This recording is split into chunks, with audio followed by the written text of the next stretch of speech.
Mhm. Hey, I'm Ziv, and this is On the Journey. Every week on the journey explores the intersection of wellness, spiritual inquiry, mental health, personal growth, and purposeful living through the eyes of the people we interview.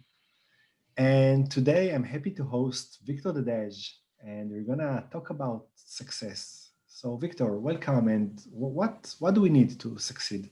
And what is success? Well, number one, there are a lot of different ways to look at success. I mean, you could do something as simple as saying, if I made someone's life better, I'm a success. If I'm a successful father or successful mother, I raised my kids well, they came and brought up to be really great children. I'm a successful person. It's not just necessarily I made $1 million and I'm successful. That's just one way of looking at it.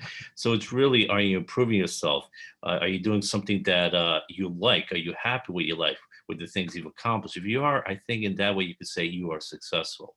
So that's what I think success is. It could be monetary, it could be financial, it could be health related, it could be spiritual. There are many different ways of looking at success. And if you So, in a accomplish way, the things you set out for, then yes, you are successful. okay, so that makes sense. So, in a way, you say if you accomplish, you're achieving something that is important for you, that's a success. Yes. Okay, great. So how do we do it? We have like so many people have so many other things that they want to achieve. How do we get the things that we want to get? Well, I think the first thing you got to start doing is you really need to take responsibility for your life. Take 100% responsibility. One of my mentors, Jack Canfield, many people might know him as the co-creator of the Chicken Soup for the Soul book series and the Success Principle. His first success principle is take 100% responsibility for your life. And unfortunately, a lot of people don't like to do that because it's so easy to blame someone else for your problems. It's your boss, your parents, your spouse, your kids, your friends, the company, the weather, the government, you name it, people love to blame it. Now, you may not be responsible for the things that happen to you, but you can choose how you respond to it. And that's where your power lies. So you always have to remember you have the power to determine how you respond to a certain situation, which is why two people can have something happen to them and they'll have different results because they have different responses to it. So number one, I would say start out by taking responsibility for everything that happens to you. And what that does is it shifts your focus from external to internal. You focus on solutions on how to solve the problems. When you don't take responsibility, you expect someone else to take care of your problems, solve your issues, and you never take action on it. And taking action is one of the most important things to becoming successful. So I would say take responsibility. And number two, you need to really work on the mindset. A lot of people know So what just to because, do. sorry. So So good. just about number one before we Yeah, are sure. number two. I just want to make sure I understood. So when you say to take responsibility, you mean take responsibility on the response, not take responsibility on the reason. So if something happened to me, it happened, and I take responsibility of how I respond to it, not for the reason of that something happened to me. Is that correct? That's one of the things. Sometimes it is your responsibility is what you do, but sometimes you may have something happen to you. You may be stuck in heavy traffic in a car, and you have no control over, or there could be an earthquake. There could be something. Things happen that could be totally out of your control. But yes, you do have power in your response. Is how you respond. If you're stuck in traffic, you could just start screaming and cursing, saying life stinks, or you could try to do something productive with your time. Maybe you have some sort of positive inspirational stuff you could listen to in your car, or if you're stuck in the car, maybe you have your book in the car, you could read while you're stuck in traffic for 20 minutes. Do something productive. So that's where your response lies in. And a lot of people don't realize that. They just say, oh, something bad happened to me, I can't do anything about it. But sometimes things happen to you and you realize, what did I do to cause it? So sometimes it is what you did. So either way, but if you did something wrong, you could still change what happened to you. So you could say, what did I do to cause this to happen to me? And how can I change it? Again, the power lies in how you respond to the thing, which either you did do or you didn't do. So sometimes it's something out of your control, but sometimes it's something in what you did. So either way, you have to take responsibility, not necessarily expect that everything's outside of you. Mhm. Okay. And the second thing. Oh, mindset. I think mindset is extremely important because a lot of times people have the talent, they know what to do, they have the abilities to do it, but there's something in here in your unconscious mind that stops you from taking action. For example, a lot of people want to lose weight. They know what to do to lose weight. You eat better quality food, you eat fewer calories, less junk, you exercise more. People know what to do, but do they all do it? No, a lot of people don't do it, even though they want to lose this weight. And a big reason is their mindset. There's something stopping them from taking action on it. And a lot of times it's stuff from when they were children. Things happened to them when they were growing up, whether it's something interaction with their parents, with their teachers in school or whatever. And there were negative things that were put into people.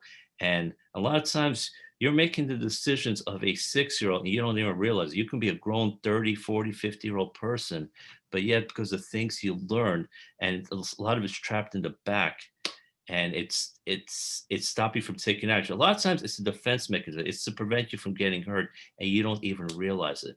And once you learn on working on that mindset to get rid of a lot of the negative program that was given to you when you were growing up, it could definitely change your life. I mean, you could change it takes work, but you can definitely do it. There are a lot of different exercises you can do. You can So surround what? yourself with positive, successful people and work on the mindset. It'll definitely change your life.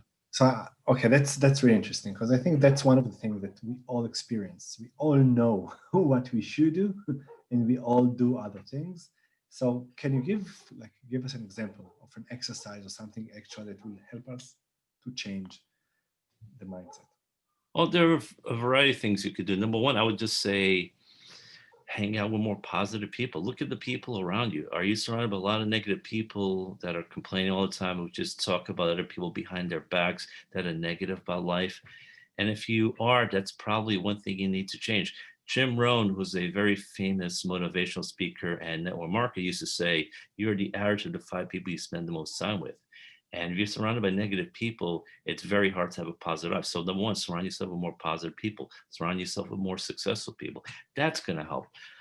The exercise I recommend is visualization. Now, when you visualize something, you can do it with your eyes closed or your eyes open, but you're imagining the kind of life that you want to have. And you do that for 10, 20 minutes every single day. And what happens when you visualize the kind of life you want, there's a structural tension between the kind of life you actually have now and the kind of life you desire. And your subconscious mind goes to work to help you figure out how to get the life you are visually that you truly desire. So that's why visualization is very important. Your mind cannot tell the difference between a real event and an imagined event. So visualization is very powerful. I recommend also doing meditation, spending 10 to 20 minutes every single day meditating.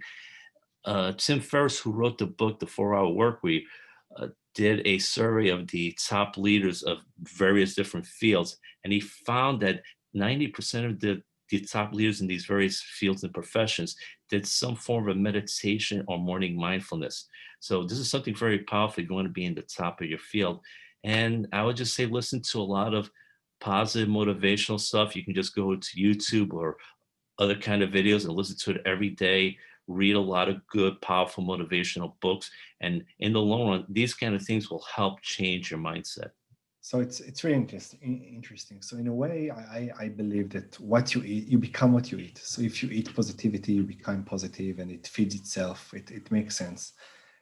About the meditation, we all know how powerful meditation is, but how is it connected to change the mindset? What's the connection between meditation and changing our mindset?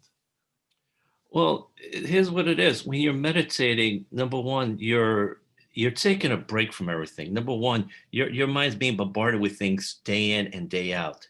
And if you take 15 to 20 minutes to meditate, number one, you're clearing your mind.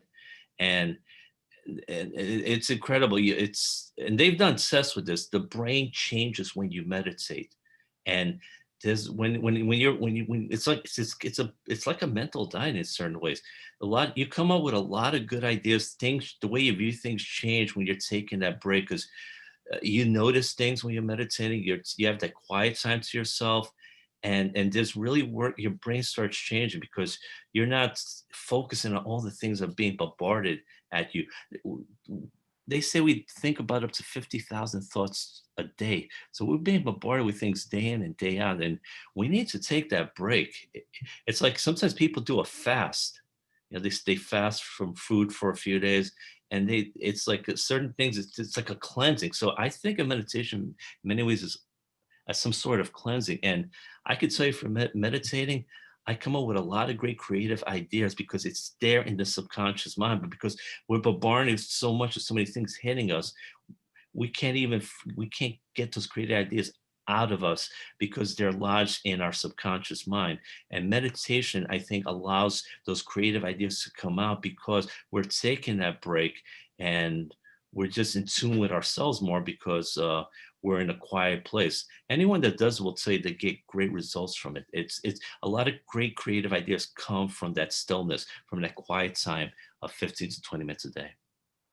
Wonderful, wonderful. So let's try to summarize it. For us to succeed, to achieve what we want, we need to do a few things. I guess more, but from this conversation.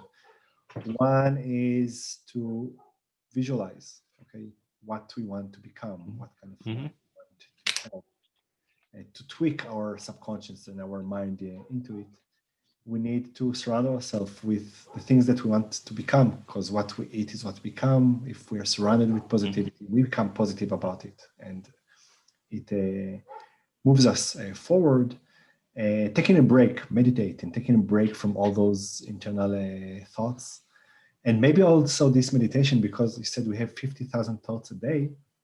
So maybe taking the break helps us to rest from all those negative thoughts that we have, and to be able to get a distance from them. And did I forget something? I think you pretty much got everything. Yeah. Only thing I just wanted to add was, if you think about a lot of the great religions, they have a Sabbath day. They ask you to take a day of rest, and a lot of it's to spend time with God, but also it's to give your body rest and to take a break from all the work. Because if you work 24 hours a day, 7 days a week, your body breaks down. But if you take that day of rest, you come back recharged the next day. Wonderful. Victor, thank you so much for this conversation, for helping us to understand a bit more what we can do to achieve the things that are important for us. That in a way, that's what we want, I think, in life, to understand what we want and then to discover how to do it. So thank you so much for your knowledge, experience, and sharing it with everyone. Thank you, Oh, my Victor. pleasure. Thank you. It was great being here, Steve. I had a really great time today. Thank you. Thank you.